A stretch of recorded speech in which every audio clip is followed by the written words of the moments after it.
Welcome back to the Rise Personal Training Podcast. I am Coach Sam here with Coach Chris. What's up, everybody? Today we're going to be talking about how you can stay fit while traveling. Mm-hmm. Because just because you're traveling doesn't mean that you should stop working out entirely. You definitely should not stop. Yeah, it's just going to kind of throw a wrench in what we've been working on. 100%. So we're going to talk about ways to kind of do that. And at the end of the day, we want you to travel. We like well-traveled people, you know? Yeah, you get well-rounded experiences. Yes, but we everything. don't love the excuse that we feel like we have to restart because we traveled. Correct, yeah. The big mistake people make is just because they're traveling, they expect to keep the same workout, but you shouldn't. There's always going to be something different. You're never going to have the same equipment, same gym, none of it. Yeah. What's most important is that if you're working out while traveling, you're going to maintain your consistency. You're going to keep the habit of working out alive. Correct. So keeping that same schedule mentally is really important. And also just daily movement. I love a beach vacation. I love a resort vacation. But if I'm just sitting out by the pool, drinking a pina colada every day, I'm not really getting a lot of movement in there, you know? It sounds phenomenal. It sounds great. Yes. But we need to keep that momentum going, which is the most important. Because we don't want to feel like when you come back to the gym that we're restarting, like I said. Yeah, So, restarting sucks. I mean, you remember starting from day one and it wasn't fun. No. Just imagine having to do that again. No, thank you. No. I'll pass. Yeah.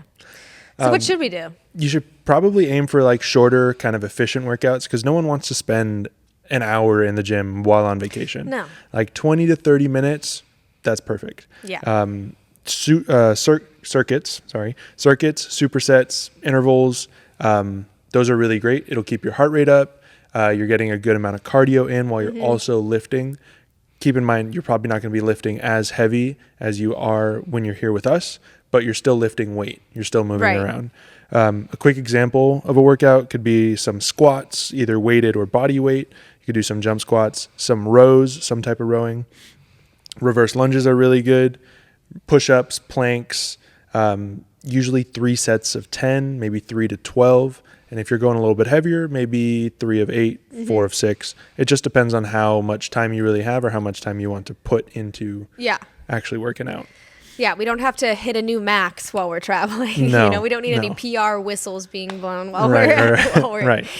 out of the country, especially. But take advantage of what type of vacation you're on. So if you're doing a Euro summer and you're wanting to go, you know, you're walking 20,000 steps a day, obviously take that into account. Right. But if you're going to a beach vacation or you're going to be on a boat or whatever, we might need to figure out body weight workouts or figure out if your hotel has a gym. Most of the time they do. Yeah, a lot of times they do. Personally, I check to see if my hotel has a gym before I even book the hotel. Because if they That's don't, next level, everyone. yeah, if they don't, I'm not going to get a good workout in. I feel like I need to have a gym that I can actually work out in. I mean, valid. Yeah, Yeah. it makes sense. I mean, I went to Japan a few years ago and they didn't have a gym in my hotel. So I found a gym that was down the street and I just walked to it and I was like, hey guys, can I get a free day pass or can I get a day pass? And they're like, yeah, of course. Yeah. And it was great. I got a good workout. But yeah, I mean, not everyone's going to be at that level. So if your hotel doesn't have a gym, you can always do something outside of a gym to get a good workout.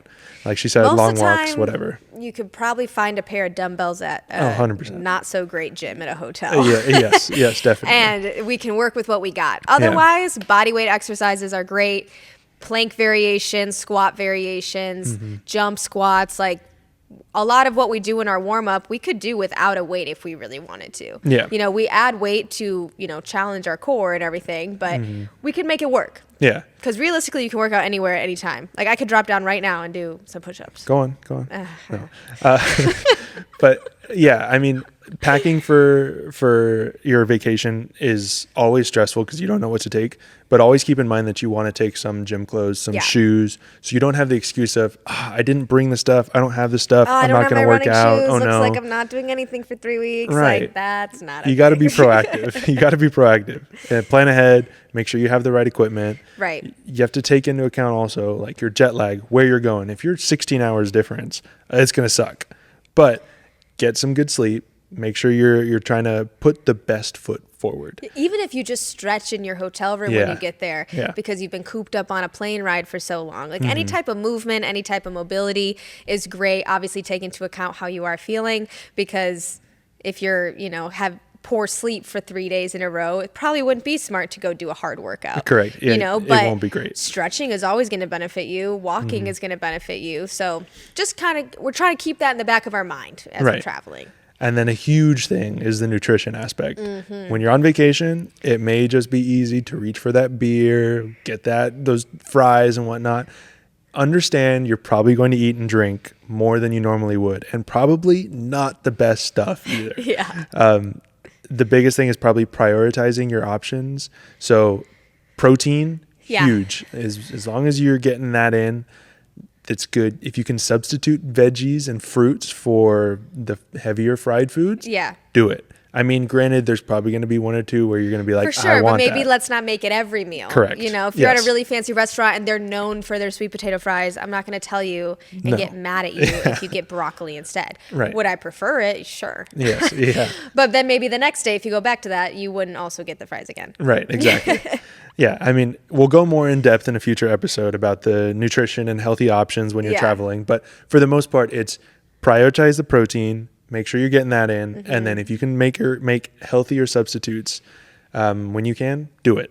Just put that best foot forward. Yeah. You'll thank yourself later when you try to get back into your normal routine, because that's the hardest part, is getting back into your normal routine after a vacation. So we're trying to tell you all of our tips and tricks to make that an easier process. Yes, especially when you go out. Like if you have a big night out, you gotta eat more protein so that you're fuller and you're not going to eat a lot of poorer things. But eat less calorie dense foods, because you're going to drink if you're going out. You're going to drink if you partake. If you partake, that's true. But eat less calorie dense foods, but eat more protein, and then maybe get a workout in before you go out. Doesn't have to be directly before, so you're not all sweaty, but that day at least get some sort of movement in, some good workout going. Yeah, your body will thank you. Yeah. And then that's all to say, when you come back from vacation, it's not going to suck getting back into the gym. Yeah. You're actually going to be able to get back in. Yeah, you might take a day or two to get back, rather than like a week or two to get back to where you were. Right. I mean, if you're gone for 3 weeks, it might take a couple days, like you said. For sure. But like if you're gone for that week, getting back into the gym's not going to suck. Yeah. It won't be fun being back from vacation. That's true. But being back in the gym won't be terrible. True. But yeah, I think that's everything we have for you guys today. I think so. So tune in next time. And thank you guys very much. Yes. Bye, guys. Later.